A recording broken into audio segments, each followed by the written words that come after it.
राधे राधे भक्तजनों, आज आप सुनेंगे विष्णु भगवान और माता लक्ष्मी की व्रत कथा। एक बार भगवान विष्णु जी शेष नाग पर बैठे बैठे बोर हो गए और उन्होंने धरती पर घूमने का विचार मन में किया। वैसे भी कई साल बीत गया था। धरती पर आए और वो अपनी यात्रा की तैयारी में लग जाते हैं।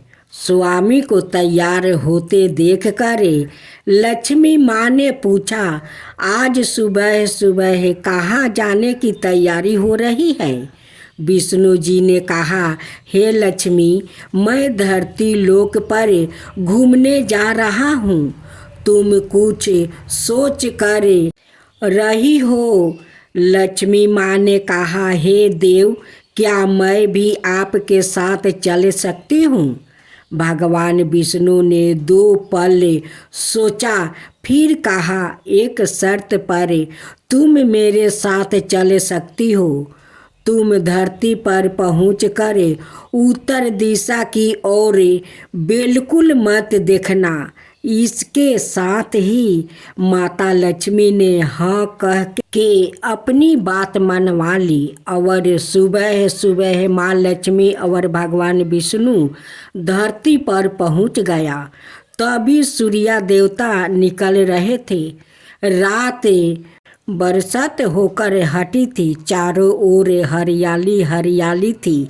उस समय चारों ओर बहुत शांति थी और धरती बहुत ही सुंदर देख रही थी और माँ लक्ष्मी मंत्र मूर्ध होकर धरती को देख रही थी और भूल गई कि पति को क्या वचन वो देकर आई है और चारों ओर देखती हुई कब उत्तर दिशा की ओर देखने लगी, पता नहीं चला। उत्तर दिशा में माँ लक्ष्मी को एक बहुत ही सुंदर बगीचा नजर आया और उस तरफ से विभिन्न विभिन्न खुशबू आ रही थी और बहुत ही सुंदर सुंदर फूल खिले थे। यह एक फूलों का खेत था और माँ लक्ष्मी बिना सोचे समझे उस खेत में गई और एक सुंदर सा फूल तोड़ लाई। लेकिन यह क्या, जब माँ लक्ष्मी भगवान विष्णु के पास वापस आई तो भगवान विष्णु की आँखों में आंसू थे और भगवान विष्णु ने माँ लक्ष्मी को कहा कि कभी भी किसी से बिना पूछे उसका कुछ भी नहीं लेना चाहिए और साथ ही अपना वचन भी याद दिलाना चाहिए। माँ लक्ष्मी को अपनी भूल का पता चला तो उन्होंने भगवान विष्णु से इस भूल की माफ़ी मांगी। तो भगवान विष्णु ने कहा कि जो तुमने जो भूल की है उसकी सजा तो तुम्हें ज़रूर मिलेगी। जिस माली के खेत से तुमने बिना पूछे फूल तोड़ा है, यह एक प्रकार की चोरी है। इसलिए अब तुम 3 साल तक माली के घर नौकर बनकर रहो। उसके बाद मैं तुम्हें वैकुंठ में वापस बुलाऊंगा। माँ लक्ष्मी ने चुपचाप सर झुकाकर हाँ कर दिया और माँ लक्ष्मी एक गरीब औरत का रूप धारण करके उस खेत के मालिक के घर गई। घर क्या, एक झोपड़ी था और मालिक का नाम माधव था। माधव की बीवी तो 2 बेटे और 3 बेटियां थी। सभी उस छोटे से खेत में काम करके किसी तरह से गुजारा करती थी। माँ लक्ष्मी जब एक साधारण और गरीब औरत बनकर जब माधवा के झोपड़ी पर गई तो माधवा ने पूछा, बहन तुम कौन हो और इस समय तुम्हें क्या चाहिए? तब माँ लक्ष्मी ने कहा, मैं एक गरीब औरत हूँ, मेरी देखभाल करने वाला कोई नहीं है। मैंने कई दिनों से खाना भी नहीं खाया। मुझे कोई भी काम दे दो, साथ में मैं तुम्हारे घर का काम भी कर दिया करूँगी। बस मुझे अपने घर में एक कोने में आसरा दे दो। माधवा बहुत ही इच्छा दिल का मालिक था।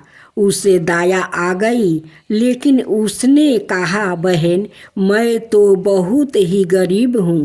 मेरी कमाई से मेरे घर का खर्च मुश्किल से चलता है। लेकिन अगर मेरी 3 की जगह 4 बेटियां होती तो भी मुझे गुजारा करना था।